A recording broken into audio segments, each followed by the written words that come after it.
চট্টগ্রাম মা ও শিশু হাসপাতাল মেডিকেল কলেজ অ্যালামনাই অ্যাসোসিয়েশনের উদ্যোগে ভ্রাতৃত্বপূর্ণ পরিবেশে ইফতার মাহফিল অনুষ্ঠিত হয়েছে। 15ই মার্চ রবিবার কলেজের ল্যাক্সের গ্যালারিতে আয়োজিত এই ইফতার মাহফিলে কলেজের বিভিন্ন ব্যাচের সাবেক শিক্ষার্থীরা অংশ নিয়ে পারস্পরিক সম্পর্ক আরও সুদৃঢ় করার প্রত্যয় ব্যক্ত করেন। কলেজের প্রথম ব্যাচের শিক্ষার্থী ও কার্ডিওলজি বিভাগের সহকারী অধ্যাপক ডাক্তার সাইফুদ্দিন আজাদের সভাপতিত্বে অনুষ্ঠিত অনুষ্ঠানে প্রধান অতিথি হিসেবে উপস্থিত ছিলেন কলেজের কার্যনির্বাহী পরিষদের প্রেসিডেন্ট সৈয়দ মোহাম্মদ মোর্শেদ হোসেন। অ্যালামনাই হচ্ছে একটা প্রতিষ্ঠানের দর্পণ। এই প্রতিষ্ঠানে পড়াশোনা করে কারা কোথায় গিয়েছে সেটা নির্ভর করে এই অ্যালামনাইরা যখন একত্রিত হয় তখন তাদের পদ পদবি সহ তাদের প্রতিষ্ঠা সব দেখে। তো আমি বিশ্বাস করি মা ও শিশু হাসপাতাল মেডিকেল কলেজের অ্যালামনাইরা এখন অনেক জায়গায় প্রতিষ্ঠিত হয়েছে। তারা যদি এই যে শুরু করেছে সেটাকে একটু গতি দেওয়ার জন্য আমি অনুরোধ জানাবো।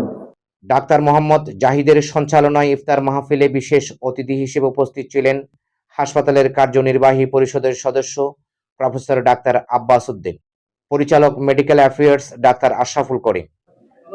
আমি নিজেও একটা প্রাইভেট মেডিকেল কলেজ থেকে পাশ করেছি, চট্টগ্রামের প্রথম প্রাইভেট মেডিকেল কলেজ এবং বাংলাদেশের দ্বিতীয়। সেখানকার আমি দ্বিতীয় ব্যাচের ছাত্র। এই বিশাল সময়ের পথ পরিক্রমায় এখানে একটু বলে গেছে যে এখানে তোমরা অ্যালামনাই করেছো, সেটার আমরা তাদের জন্য দোয়া করি। আল্লাহ আমাদের জান্নাতে ফেরদৌস করে আমরা সবার জন্য দোয়া করবো। দোয়া করলে মধ্যে যাচ্ছে যে যুদ্ধ চলছে, যেটা অন্যায়ভাবে মানে রমজানের মধ্যে যুদ্ধ চাপিয়ে দেওয়া হয়েছে, সেখানেও আমরা চাবো বিশ্ব একটি শান্তিতে আসুক, ন্যায্য অধিকার সহায়তা।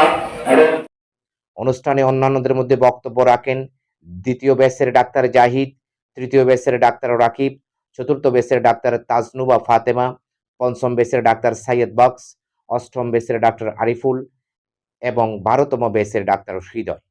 বক্তারা তাদের বক্তব্যে বলেন, অ্যালামনাই অ্যাসোসিয়েশন কলেজের সাবেক শিক্ষার্থীদের মধ্যে পারস্পরিক যোগাযোগ, সহযোগিতা ও বন্ধন দৃঢ় করার একটি গুরুত্বপূর্ণ প্ল্যাটফর্ম। তারা সংগঠনটিকে আরও শক্তিশালী ও কার্যকর করার আশাবাদ ব্যক্ত করেন। পরিশেষে দেশ জাতীয় মানব সেবামূলক চিকিৎসা কার্যক্রমের অগ্রগতি কামনা করে দোয়া ও মোনাজাতের মাধ্যমে অনুষ্ঠানের সমাপ্তি ঘটে।